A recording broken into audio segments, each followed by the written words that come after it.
এই যে 2024 সালের ছাত্র জনতার যে স্পিরিট, সেই স্পিরিট এমনি তৈরি হয়নি। বিগত 16 বছর ধরে বাংলাদেশের সকল রাজনৈতিক দল বিভিন্নভাবে বিভিন্ন সময়ে আমাদের এই ফ্যাসিস্ট সরকারের বিরুদ্ধে আন্দোলন করেছিল, কিন্তু এই আন্দোলনগুলো কখনো সফল হয়নি, কারণ পুরো বাংলাদেশ কোন সময়ে আমরা ঐক্যবদ্ধ হতে পারিনি। এই 2024 সাল এমন একটি সাল যেখানে এই ছাত্র জনতার অভ্যুত্থান, ছাত্রদের একটি কোটা সংস্কার আন্দোলনকে কেন্দ্র করে শুরু হলো। 2024 সালে যখন এটি শেষ হয়, তখন এটি ছাত্র জনতার এমন একটি আন্দোলনে রূপান্তর হয়েছিল যেখানে ওই ফ্যাসিস্ট আওয়ামী লীগের দোসররা ব্যতীত বাংলাদেশের সকল রাজনৈতিক দল, সকল মত, সকল ধর্ম, সকল বর্ণ, সকল বয়সের মানুষ একত্রিত হয়ে ঐক্যবদ্ধ হয়ে রাস্তায় নেমেছিল বলেই ওই ফ্যাসিস্ট হাসিনার পতন ঘটেছিল। আমাদের মনে রাখতে হবে, ফ্যাসিস্ট হাসিনা সহ তার কিছু দোসর হয়তো দেশ ছেড়ে পালিয়েছে, তার কিছু দোসর হয়তো জেলে রয়েছে, কিন্তু তিনি এই বিগত 16 বছরে তার যত দোসর তৈরি করেছে সেগুলো মোকাবেলা করার জন্য এখন সবচেয়ে যে গুরুত্বপূর্ণ বিষয় সেটি হচ্ছে এই 24-এর অভ্যুত্থানে আমরা যেমন আমাদের রাজনৈতিক যে দল, রাজনৈতিক যে আদর্শ,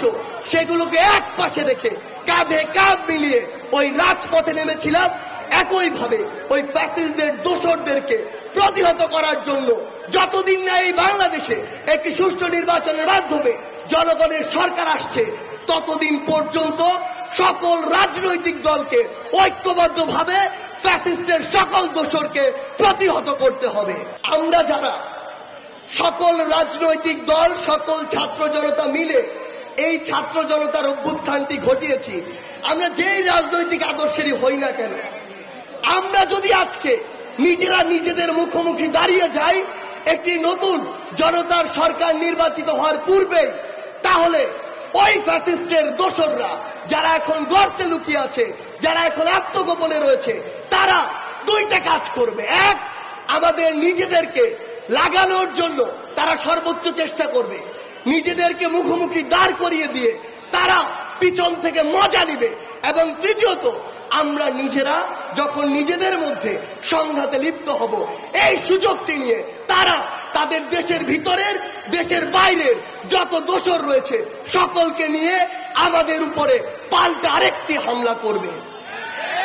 গুরুত্বপূর্ণ কথাটি হচ্ছে, পিছন থেকে যে সাপেরা এখনো ছোবল দেওয়ার জন্য অপেক্ষা করছে, তাদেরকে প্রতিহত করার জন্য সবচেয়ে গুরুত্বপূর্ণ বিষয় রাজনৈতিক আদর্শকে এক পাশে রেখে দেশের স্বার্থে, স্বাধীনতার স্বার্থে, বাংলাদেশের জন্য আমাদের নিজেদের স্বার্থে আবারও 24-এর এই স্পিরিটটিকে সাথে নিয়ে আমাদের যে কোনো মূল্যে ঐক্যবদ্ধ থাকতে হবে।